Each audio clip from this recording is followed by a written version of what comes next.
Hello guys, good morning and welcome to my mini blog. আজকে গণেশ পুজোর second day. তো সকালে ঘুম থেকে উঠেই চলে গেছি কালকের মতো ওদের বাড়িতে গিয়ে সমস্ত ভোগ রান্না করলাম, কারণ আজকে অনেক কাজ রয়েছে। সত্যনারায়ণ পুজো হবে বাড়িতে, এই যে ব্রাহ্মণও চলে এসছে, পুজোও হয়ে গেছে সত্যনারায়ণের। তারপরে ভোগ নিবেদন করে দিলাম ঠাকুরকে। এদিকে যজ্ঞ হচ্ছে, দেখতে পাচ্ছ।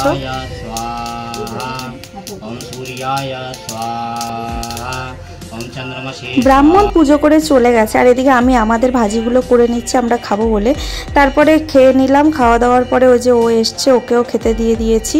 দেন সন্ধ্যাবেলায় যে রেডি হয়ে পড়েছি দেখতে পাচ্ছ, কারণ আজকে অনেক লোকজন আসবে আর খাওয়া দাওয়া রেখেছে আজকে রাতে আর কি। তো খাবার দাবার চলেও এসেছে, এখন লোকজন আসাও শুরু হয়ে গেছে। আর এদিকে দেখো ঠাকুরটাকে কত সুন্দর লাগে, ঠাকুরটাকেও অনেক ভোগ নিবেদন করা হয়েছে। তারপরে লোকজনকে খাবার দাবার দিয়ে দিলাম, খাওয়া দাওয়ার পর আমরাও খেয়ে নিলাম। তো ভিডিওটা কেমন লাগলো জানিও, ভালো লাগলে like comment share and subscribe করে দিও। দেখাবে নেক্সট ব্লগে। তো চলো টাটা।